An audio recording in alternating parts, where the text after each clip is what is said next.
नमस्कार दोस्तों, मैं प्रकाश आप सभी का हार्दिक स्वागत करता हूं।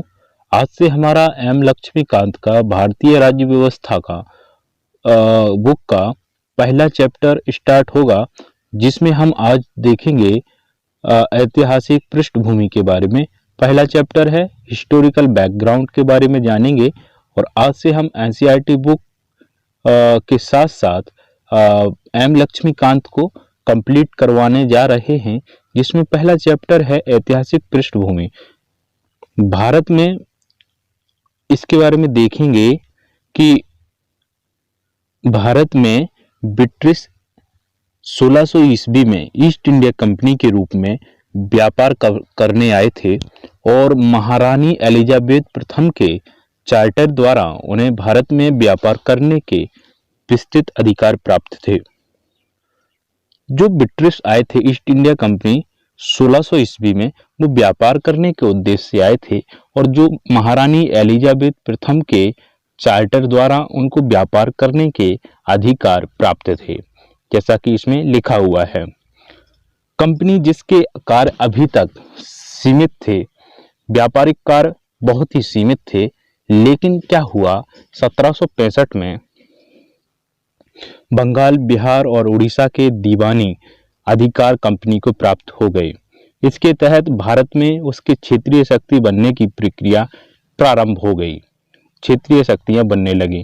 कहां कहां 1765 में उसको क्या क्या हो गया, बंगाल, बिहार और उड़ीसा के जो दीवानी अधिकार थे कंपनी को प्राप्त हो गए। उसके साथ साथ कंपनी को अधिकार हो गया क्षेत्रीय शक्ति बनाने की प्रक्रिया उसने शुरू कर दी।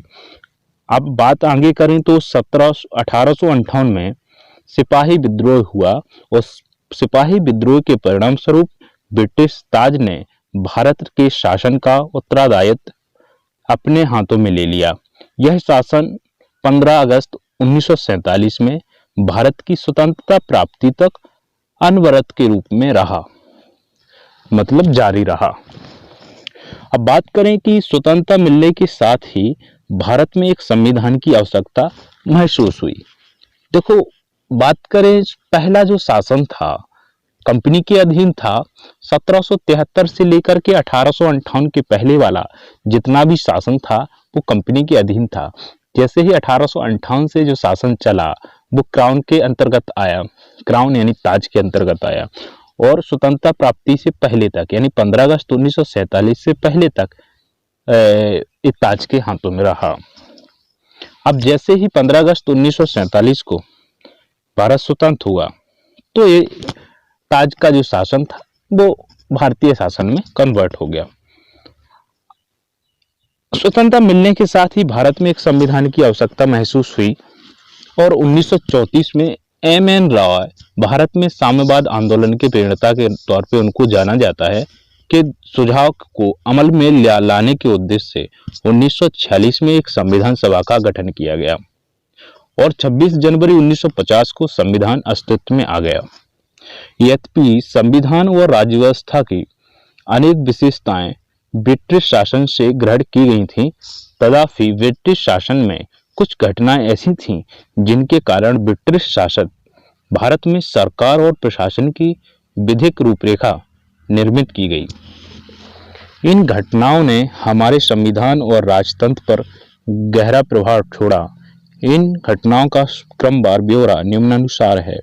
जैसे कि हम देख पा रहे हैं, सबसे पहले जब कंपनी का शासन आया 1773 में, जो रेगुलेटिंग एक्ट के द्वारा आया, जैसा कि मैंने बताया है 1773 से 1858 तक कंपनी का शासन रहा। इसके बाद आया ताज का शासन 1858 से। तो 1773 में सबसे पहले जो रेगुलेटिंग एक्ट बनाया गया, जो पहला एक्ट था जो कंपनी द्वारा बनाया गया 1773 में, इस अधिनियम का संवैधानिक महत्व है।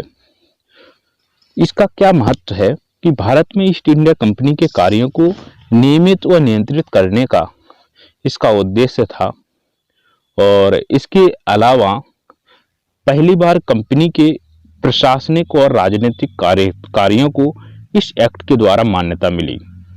साथ ही साथ इसके द्वारा भारत में केंद्रीय प्रशासन की नींव रखी गई। अब इसकी विशेषताएं थी अधिनियम की उसके बारे में जानेंगे। तो क्या विशेषताएं थी?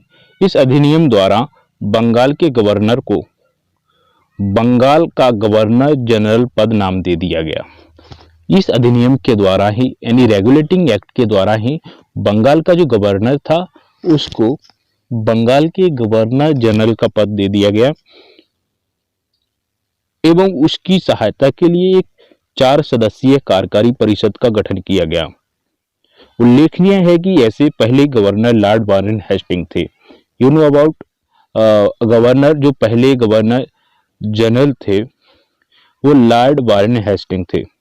इसके द्वारा क्या हुआ, दूसरी बात इसमें क्या हुई कि रेगुलेटिंग एक्ट के द्वारा बंगाल के गवर्नर जनरल के अंतर्गत मुंबई के गवर्नर को और मद्रास के गवर्नर को उसके अंडर कर दिया गया। किसके? बंगाल के गवर्नर जनरल के अंतर्गत, बंगाल के गवर्नर जनरल के अंतर्गत मद्रास और मुंबई के गवर्नर जनरल को कर दिया गया, गवर्नर को कर दिया गया। इसके बाद बात करें कि इस अधिनियम के द्वारा ही 1773 के रेगुलेटिंग एक्ट के द्वारा ही 1774 में उच्चतम न्यायालय की कलकत्ता में स्थापना की गई, जिसमें एक मुख्य न्यायाधीश तो होते ही हैं, उसके साथ साथ 3 अन्य न्यायाधीश थे।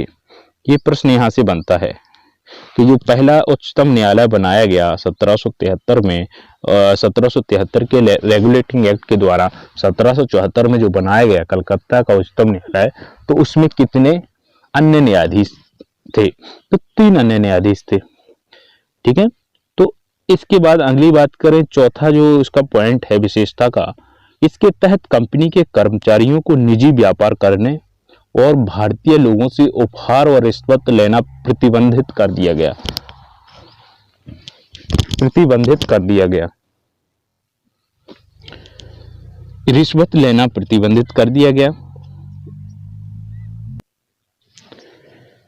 क्या हुआ कि कंपनी के कर्मचारियों को निजी व्यापार करने का अधिकार और भारतीय लोगों से उपहार लेना, रिश्वत लेना, तमाम प्रकार की जो समस्याएं थी उन पर प्रतिबंध लगा दिया गया रेगुलेटिंग एक्ट के द्वारा। और अंतिम जो विशेषता थी, इस अधिनियम के द्वारा ब्रिटिश सरकार का कोर्ट ऑफ डायरेक्टर, यानी कंपनी की गवर्निंग बॉडी थी जिसको कहा जाता था, के माध्यम से कंपनी पर नियंत्रण सशक्त हो गया। यानी कंपनी का जो नियंत्रण था, कंपनी पे जो नियंत्रण किया जाना था, उसका जो मजबूती थी कंट्रोल करने की, उसको सशक्त कर दिया गया। इसे भारत में इसके राजस्व, नागरिक और सैन्य मामलों की जानकारी ब्रिटिश सरकार को देना आवश्यक कर दिया गया। इस प्रकार से रेगुलेटिंग एक्ट के द्वारा जो विशेषताएं थी वो थी। अब हम बात करेंगे अगला जो एक्ट आया 1784 में, पिट्स इंडिया एक्ट, उसके बारे में।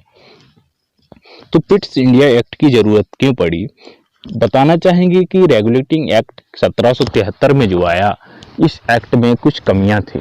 इन कमियों को दूर करने के लिए 1781 में सेटलमेंट एक्ट आया और सेटलमेंट एक्ट को एक्ट ऑफ सेटलमेंट के नाम से जाना जाता है।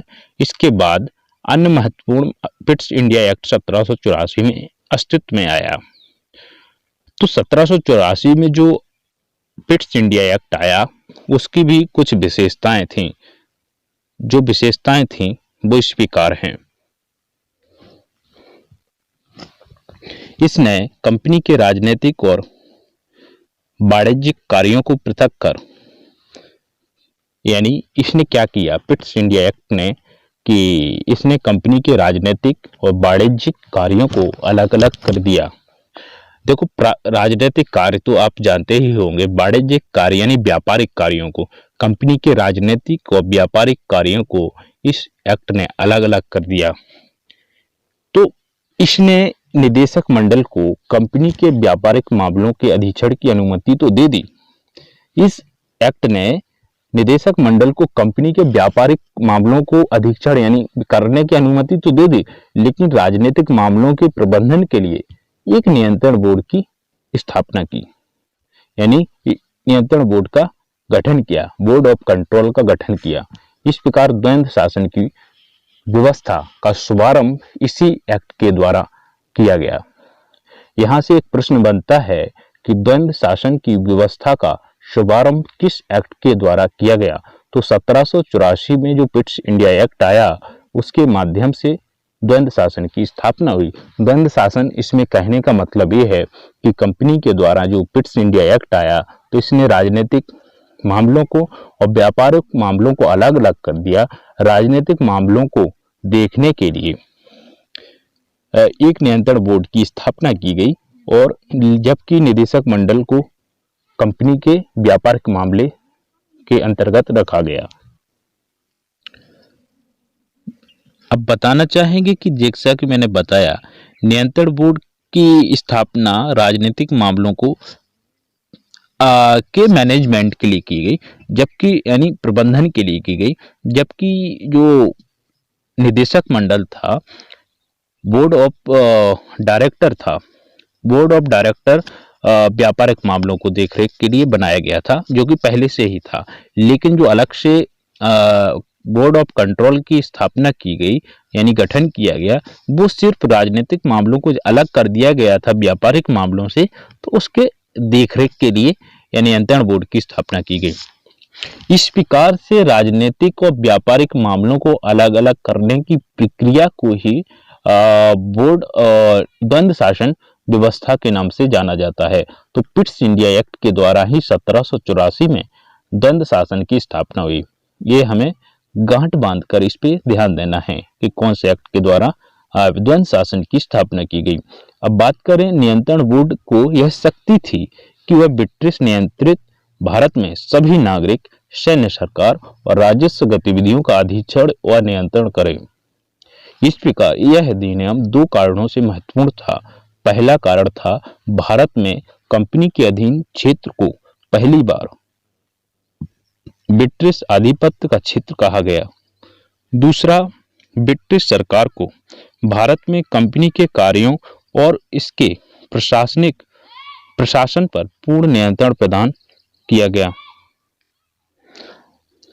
अब बात करें हम 1833 का चार्टर अधिनियम।